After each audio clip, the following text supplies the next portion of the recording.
vendredi 1er décembre, Patrick Bruel a bravé la fraîcheur belge pour se rendre à la basilique de Koekelberg, à Bruxelles. La raison de sa venue ? C'est dans cet édifice que s'est tenu l'Invisible Youth European Summit, un événement qui vise à mettre en lumière les jeunes qui passent trop souvent sous le radar, qui sont oubliés ou sous-estimés par la société. Pensez par exemple aux jeunes sans-abri, à ceux qui sont orphelins, victimes de violences, réfugiés ou gravement malades, peut-on lire sur le compte Instagram officiel de la famille royale belge. À l'instar de plusieurs personnalités, telles qu'Axel Red et Black M, l'interprète du tube Place des grands hommes s'est ainsi joint à plus de 1000 jeunes âgés de 15 à 21 ans pour évoquer ces sujets d'une grande importance. Lors de cette journée, Patrick Bruel a également rencontré la reine Mathilde de Belgique, qui a fait l'honneur de sa présence à ce sommet, aux côtés du ministre-président bruxellois, Rudy Vervoort, et du ministre-président wallon, Elliot Di Rupo. Le chanteur français a ainsi été immortalisé en train de serrer chaleureusement la main de l'épouse de Philippe de Belgique. Un moment certainement émouvant pour l'artiste de 64 ans, lui-même sensible à la cause des plus jeunes.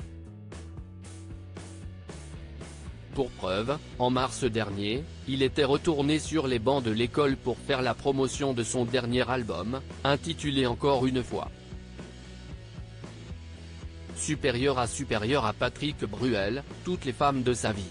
C'est toujours émouvant pour moi ce rapport particulier à la jeunesse et au milieu scolaire. Patrick Bruel le doit notamment à sa maman, qui fut professeure des écoles. Ma maman était institutrice et on habitait dans le logement de fonction de l'école Jean Jaurès à Argenteuil.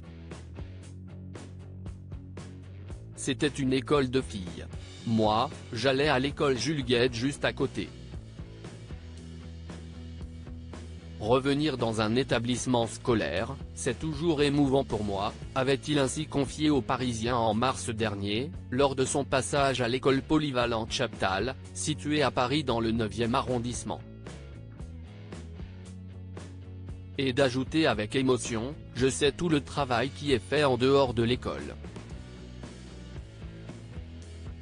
Je voyais ma mère travailler après la fin des cours à 16h30, au détriment parfois de sa vie de famille. Aujourd'hui, il y a un besoin de valorisation du corps enseignant. Cette immersion auprès des jeunes lui avait alors donné du baume au cœur, comme il l'avait admis auprès de nos confrères, cela m'apporte beaucoup, ça me donne de l'espoir. Quand on me dit qu'on ne lit pas et que l'école se porte mal, j'invite tous ceux qui le pensent à aller voir dans les écoles. Il y a quelques jours, nous sommes allés dans un quartier défavorisé de Lille, et c'était passionnant. Article écrit en collaboration avec 6 Médias Crédit Photo, agence.